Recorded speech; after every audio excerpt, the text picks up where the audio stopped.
Hi friends, ಎಲ್ಲ ಹೇಗಿದ್ದೀರಾ? ಚೆನ್ನಾಗಿದ್ದೀರಾ? ನಾನು ಚೆನ್ನಾಗಿದ್ದೀನಿ. ನೋಡಿ, ನುಗ್ಗೆ ಸೊಪ್ಪು ಸ್ವಲ್ಪ ಊರಿಗೆ ಹೋಗಿದ್ದೆ, ಸ್ವಲ್ಪ ತೊಗೊಬಂದಿದ್ದೀನಿ. ಇದು ತಂದು 2 ಡೇಸ್ ಆಯಿತು, ನಾನೇನು ಮಾಡೋಕ್ಕಾಗಿಲ್ಲ. ಇವಾಗ ಇದನ್ನು ಸ್ವಲ್ಪ ಚಟ್ನಿ, ಸ್ವಲ್ಪ ಪಲ್ಯ ಮಾಡ್ಕೊಳ್ಳೋಣ. ಏನು ಗೊತ್ತಾ, ನುಗ್ಗೆ ಸೊಪ್ಪೆಲ್ಲ ಹಾಗೆ ಇಡಬಾರ್ದು ಅಂದರೆ ನೆಲದ ಮೇಲೆಲ್ಲ ಇಡಬಾರ್ದು, ಅದು ಕಹಿ ಬಂದ್ಬಿಡುತ್ತೆ. ಏನೋ ಗೊತ್ತಿಲ್ಲ, ನಮ್ಮ ಕಾಲದಲ್ಲೆಲ್ಲ ಹಾಗೇ, ಬೇರೆಯವರೆಲ್ಲ ಬೇರೆ ಥರ ಮಾಡ್ತಾರೆ. ನಮ್ಮಲ್ಲಿ ಈ ಕಡ್ಡಿ ಇಟ್ಟಿರ್ತೀನಿ, ಕಡ್ಡಿನೂ ಬೇಕು, ಕಡ್ಡಿ ವೇಸ್ಟ್ ಮಾಡಲ್ಲ, ಅದರಲ್ಲಿ ಒಂದು ಇದಾಗುತ್ತೆ. ಎಲ್ಲ ರೆಡಿ ಮಾಡ್ಕೊಳ್ಳೋಣ.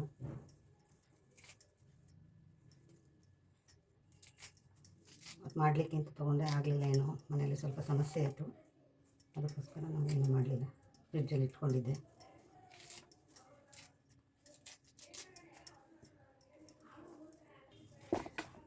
ನುಗ್ಗೆ ಸೊಪ್ಪು ತುಂಬ ಹೆಲ್ತಿಗೆ ಒಳ್ಳೆಯದು, ದೇಹಕ್ಕೆ ತುಂಬ ಒಳ್ಳೆಯದು. ಯಾಕೆ ಅಂದರೆ ಇದರಿಂದ ಬ್ಲಡ್ ರಿಕವರಿ ಆಗುತ್ತೆ, ಮತ್ತು ಸ್ವಲ್ಪ ಉಷ್ಣಾಂಶ ಜಾಸ್ತಿ ಇರುತ್ತೆ, ಆದರೆ ತುಂಬ ಹೆಲ್ತ್ಗೆ ಒಳ್ಳೆಯದು. ಬ್ಲಡ್ಡು ಎಷ್ಟು ಇಂಪ್ರೂವ್ಮೆಂಟ್ ಆಗುತ್ತೆ ಅಂದರೆ ಡಾಕ್ಟ್ರೇ ಹೇಳ್ತಾರೆ ನುಗ್ಗೆ ಸೊಪ್ಪು ತಿನ್ನಿ ಅಂತ. ಕೆಲವರು ಯಾರೂ ನುಗ್ಗೆ ಸೊಪ್ಪು ತಿನ್ನಲ್ಲ, ನಾವೇ ತಿಂತಿರಲಿಲ್ಲ. ಎಕ್ಸಾಂಪಲ್ ಹೇಳ್ಕೋಬೇಕು ಅಂದರೆ, ಇವಾಗ ನಮ್ಮ ಮನೇಲಿ ಮಗನಿಗೆ ಆರೋಗ್ಯ ಕೆಟ್ಟಿದ್ದರಿಂದ ಅದರಿಂದ ನಾವೆಲ್ಲ ಉಪಯೋಗಿಸ್ತಾ ಇದ್ದೀವಿ. ಕಡ್ಡಿ ಐತೆ ಅಂತ ನೀವೇನು ಇದು ಮಾಡಿಬಿಡಿ, ಕಡ್ಡಿ ಏನೂ ಆಗೋಲ್ಲ, ಅದು ಚೆನ್ನಾಗಿರುತ್ತೆ.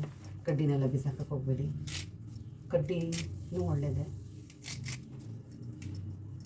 ಹಳ್ಳಿಲಿ ತುಂಬ ಥರ ವೆರೈಟಿ ಸೊಪ್ಪು ಸಿಗುತ್ತೆ, ಎಲ್ಲ ಥರದ್ದು ಹಾಕಿ ನಾವು ಸಾಂಬಾರು ಮಾಡಲ್ವಾ,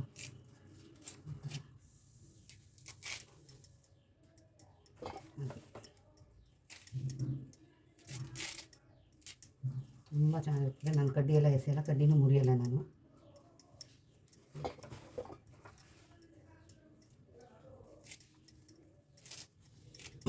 ತುಂಬ ಒಳ್ಳೆಯದು. ನನಗೂ ಯಾಕೋ ಸ್ವಲ್ಪ ಮೈಗೆ ಸರಿಯಿಲ್ಲ ಇವತ್ತು, ಅದಕ್ಕೋಸ್ಕರ ಬರೀ ಮುದ್ದೆ, ನುಗ್ಗೆ ಸೊಪ್ಪಿನ ಪಲ್ಯ, ಚಟ್ನಿ ಮಾಡ್ಕೊಳ್ಳೋಣ ಅಂತ ಇದ್ದೀನಿ. ಖಾರ ಅಷ್ಟೇ, ಏನೂ ಬೇಡ ಅಂತ. ನೋಡಿ, ಸೊಪ್ಪು ಸಿಕ್ಕಿದೆ, ಆಯಿತು. ಸ್ವಲ್ಪ ಕಡ್ಡಿ, ಒಂದೊಂದು ಕಡ್ಡಿ ಇರುತ್ತೆ, ಏನು ತೊಂದರೆ ಇಲ್ಲ. ಎಳೆಯ ಕಡ್ಡಿ ಅಲ್ವಾ, ಚೆನ್ನಾಗಿರುತ್ತೆ. ಇದನ್ನು ಪಲ್ಯ ಮಾಡ್ಕೊಳ್ಳೋಣ ಬನ್ನಿ. ಬಾಣಲಿ ಇಟ್ಟಿದ್ದೀನಿ, ಒಲೆ ಹಚ್ಚಿದೆ, ಬಾಣಲಿ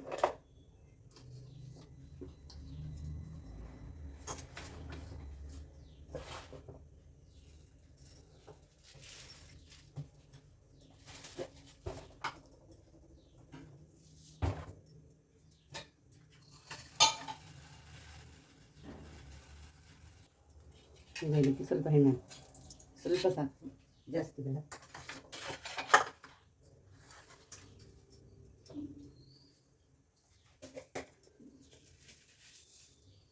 ಸ್ವಲ್ಪ ಸಾಸಿವೆ, ಜಾಸ್ತಿ ಬೇಡ, ಸ್ವಲ್ಪನೇ ಸಾಸಿವೆ ಸಿಡಿಲಿ.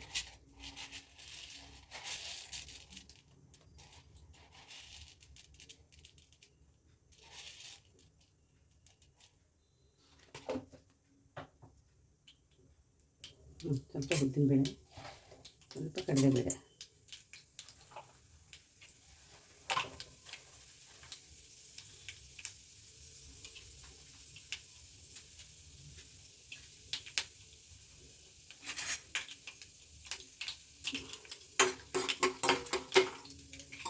ಇದು ಪಲ್ಯಕ್ಕೆ ಒಣಮೆಣಸಿನಕಾಯಿ, ಬೇರೆ ಏನು ಮಸಾಲೆ ಇಷ್ಟೇ ಹಾಕೋದು.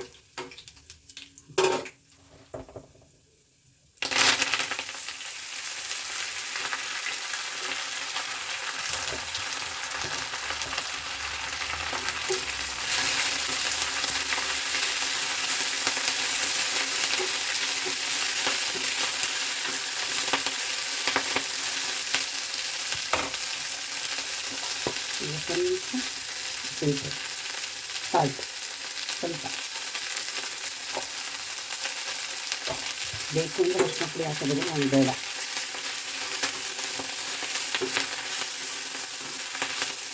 ಹೀಗೆ ಏನು ಹಾಕೋದು ಬೇಡ, ಹೀಗೆ ಮಾಡಬೇಕಿದ್ದೀನಿ. ನಮ್ಮಮ್ಮ ಮಾಡೋರು ಆಗ ತುಂಬ ನಾನು ಚಿಕ್ಕವಳು, ಹಳ್ಳಿಗೆ ಹೋದರೆ ಸ್ವಲ್ಪ ತಿನ್ ಮಾಡ್ತಿದ್ದೀನಿ. ಇದೆಲ್ಲ 5 ನಿಮಿಷ ಬೆಂದೋಗ್ಬಿಡುತ್ತೆ, ಈ ಸೊಪ್ಪು ಬೇಗ ಬೇಯೋದು.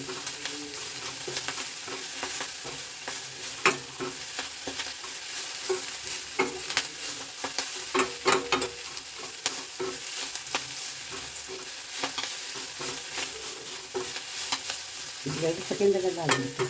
ನಾನು ಬೇಗ ಅಂದರೆ ಎಷ್ಟು ಬೇಗ ಬೇಯುತ್ತೆ ಅಂದರೆ ಅಷ್ಟು ಬೇಗ ಬೇಯುತ್ತೆ. ನುಗ್ಗೆ ಸೊಪ್ಪು ಅಷ್ಟೇ ಬೇಗ ಬೇಯೋದು. ಸ್ವಲ್ಪ ಬೇಗ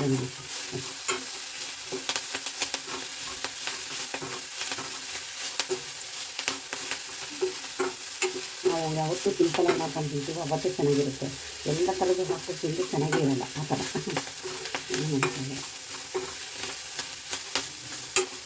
ಇನ್ನೊಂದು 2 ಸೆಕೆಂಡ್ ಇರಲಿ ಸಾಕು.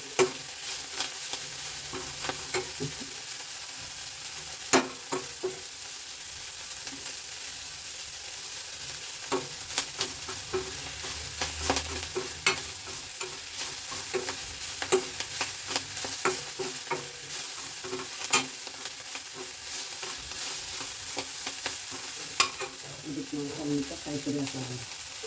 ಯಾಕೆಂದರೆ ಮೇನ್ ಬೇಕಾಗಿರೋದೇ ಕಾಯಿ ತುರಿ ಇದಕ್ಕೆ ಅಷ್ಟೇ. ಇದು ಮುಗೀತು ಪಲ್ಯ. ಸಿಂಪಲಾಗಿ ಮಾಡ್ಕೊಳ್ಳೋದು ಚೆನ್ನಾಗಿರುತ್ತೆ. ನೋಡೋಣ ಒಂಚೂರು ಸ್ವಲ್ಪ ಉಪ್ಪು ಗೊತ್ತಾಗ್ಬಿಡುತ್ತೆ ನನಗೆ. ತುಪ್ಪ ಚೆನ್ನಾಗಿ ಬಂದಿದೆ. ತೆಗ್ದುಬಿಡೋಣ ಈಗ. ಈಗ ಪಾತ್ರೆ ಇಟ್ಕೊಳ್ಳೋದು. ಸಾರಿ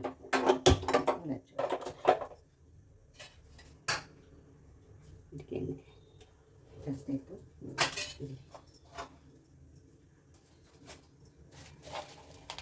ಎಣ್ಣೆಕಾಯಿ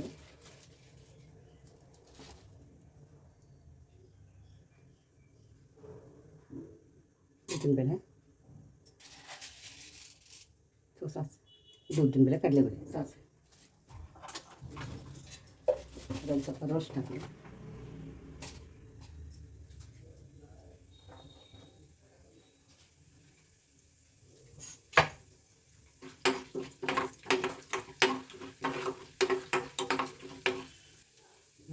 ಒಣಮೆಣಸಿನ್ಕಾಯಿ ಒಂದು 5 ಹಾಕಿದ್ದೀನಿ ಖಾರಕ್ಕೆ. 1, 2, 3 ಬೆಳ್ಳುಳ್ಳಿ,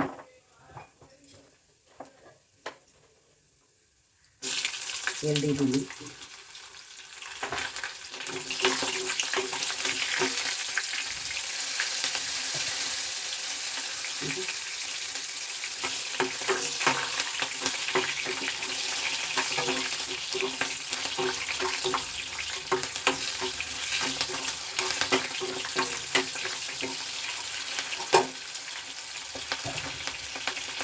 ಸ್ವಲ್ಪ ಹುಣಸೆ ಹಣ್ಣು.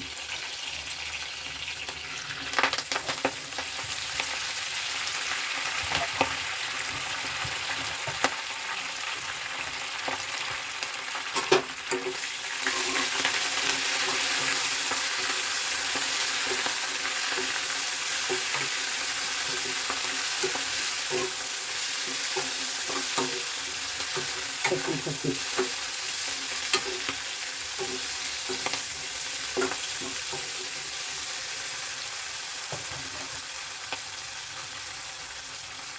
ಇದಕ್ಕೆ ಕಾಯಿ. ಕೆಲವರು ಕಾಯಿ ಸೇರಿಸಲ್ಲ, ಕೆಲವರು ಕಾಯಿ ಸೇರಿಸ್ತಾರೆ. ನಾನು ಕಾಯಿ ಸೇರಿಸ್ತೀನಿ, ಯಾಕೆಂದರೆ ಚಟ್ನಿ ಸ್ವಲ್ಪ ಜಾಸ್ತಿ ಬರುತ್ತೆ ಅಂತ. ಸ್ವಲ್ಪ ರೋಸ್ಟ್ ಆಗಬೇಕು, ಕಾಯಿ ಹಸಿ ವಾಸನೆ ಹೋಗಬೇಕು. ಮತ್ತೇನು ಒಗ್ಗರಣೆಗೆ ಏನು ಬೇಡ, ಸಾಕಷ್ಟು ಸಿಮ್ಮಲ್ಲೇ ಇಟ್ಕೊಳ್ಳೋಣ.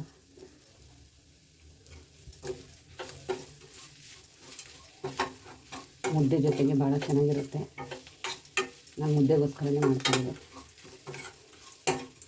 ಒಂದು 5 ನಿಮಿಷ ಆಗುತ್ತೆ ಇದು.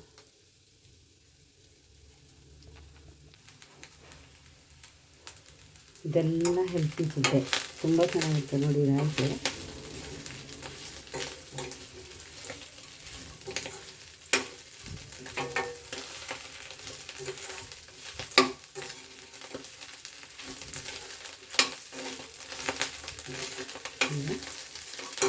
ಸ್ಟವ್ ಆಫ್ ಆಗಿಬಿಟ್ಟು ಆರಿಸ್ಕೊಂಡು ರುಬ್ಕೊಳ್ಳೋಣ. ಈಗ ಇದಕ್ಕೆ ಜಾರಿಗೆ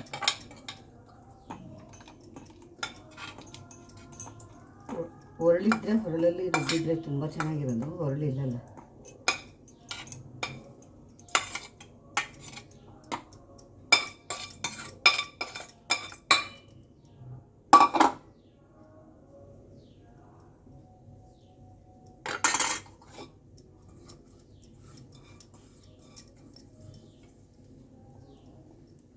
ಇದಕ್ಕೆ ನೀರು ಗೀರೇನು ಹಾಕೋದು ಬೇಡ, ಹಾಗೆ ರುಬ್ಬಿ. ಇದಕ್ಕೆ ಸ್ವಲ್ಪ ಉಪ್ಪು ಒಂದಿಷ್ಟು ತೊಗೊಂಡಿದ್ದೀನಿ, ರುಬ್ಕೊಬಿಡೋಣ. ಈಗ ರುಬ್ಕೊಬರೋಣ. ನೋಡಿ ರುಬ್ಕೊಂಡು ಈ ಥರ ಜಾಸ್ತಿ ನುಣ್ಣಗಾಡಿಸ್ಬಾರ್ದು. ಜಾಸ್ತಿ ನುಣ್ಣಗಾಡಿಸಿದ್ರೆ ತಿನ್ನಲಿಕ್ಕೆ ತುಂಬ ಚೆನ್ನಾಗಾಗಿದೆ. ಲೈಟಾಗಿ ಅದು ಒಗ್ಗರಣೆ ಬಾಣಲಿ ಇಟ್ಟಿದ್ದೀನಿ. ಒಗ್ಗರಣೆ ಸ್ವಲ್ಪ ಲೈಟಾಗಿ ಹಾಕುವ, ಚೆನ್ನಾಗಿರುತ್ತೆ ಅಂತ ಅಷ್ಟೇ, ಬೇರೆ ಏನಿಲ್ಲ.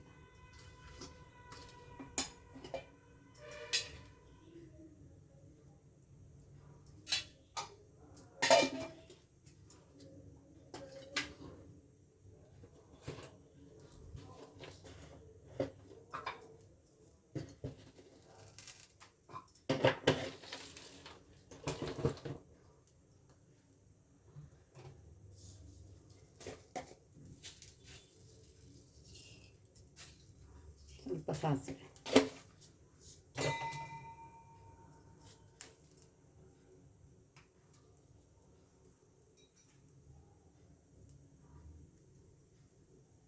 ಸಾಸಿವೆ ಸೀರೆ. ಇದೆಲ್ಲ ಏನು ಗೊತ್ತಾ, ಬೇಗ ಬೇಗ ಬೇಗ ಬೇಗ ಮಾಡ್ಕೋಬೇಕು.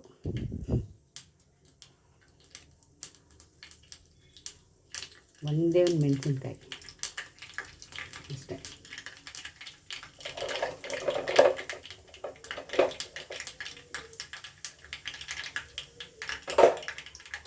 ಈಗ ಆಯಿತು, ಆಫ್ ಮಾಡೋದನ್ನ.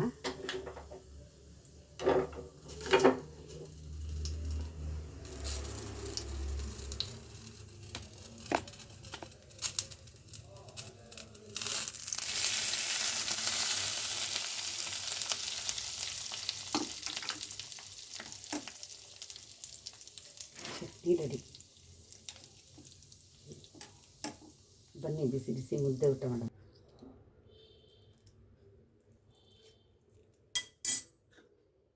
ಸ್ವಲ್ಪ ತುಪ್ಪ,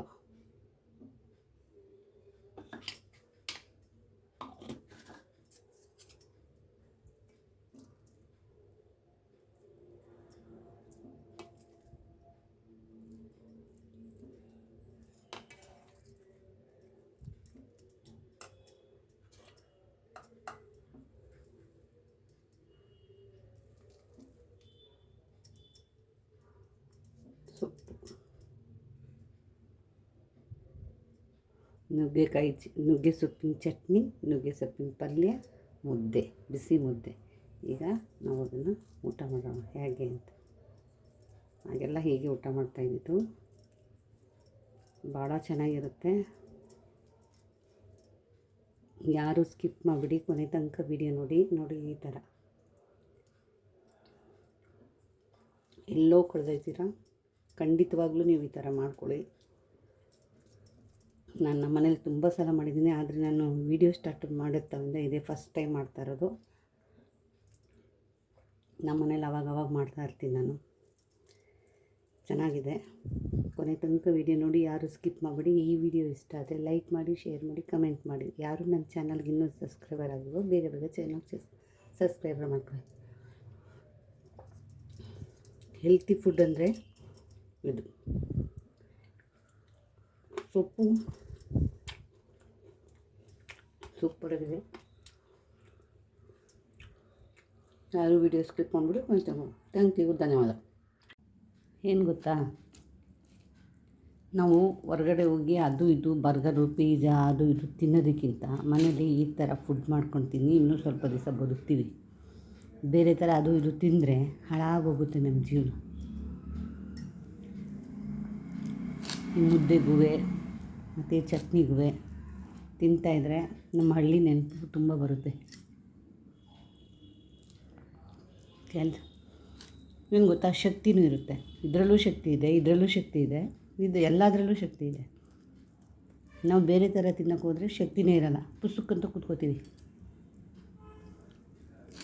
ಈಗ ಇದೊಂದು ಮುದ್ದೆನ ನಾವು ತಿನ್ಕೊಂಡು ಹೋದರೆ ಮಧ್ಯಾಹ್ನ ಅಲ್ಲ ಸಂಜೆವರೆಗೂ ನಾವು ಇರ್ಬೋದು. ಮುದ್ದೆ ತಿನ್ನಿ. ಯಾಕೆ ನಮ್ಮ ಹಳ್ಳಿ ಸಂಪ್ರದಾಯನ ಜನಗಳು ಪಾಲಿಸೋದೇ ಇಲ್ಲ. ಎಲ್ಲ ನಗಾಡ್ತಾರಲ್ಲ, ತುಂಬ ಚೆನ್ನಾಗಿದೆ. ಕೊನೆ ತನಕ ವೀಡಿಯೋ ನೋಡಿ, ಯಾರು ಸ್ಕಿಪ್ ಮಾಡಿಬಿಡಿ.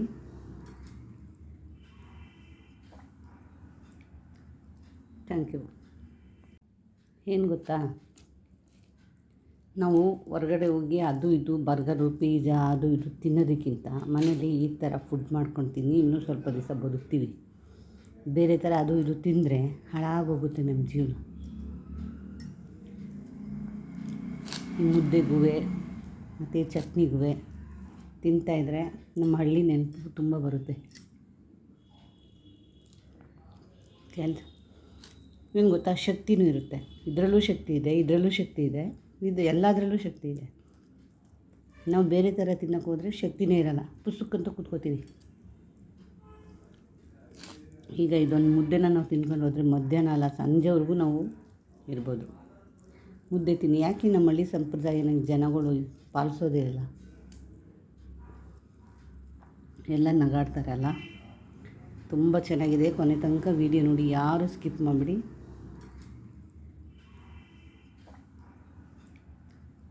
Thank you.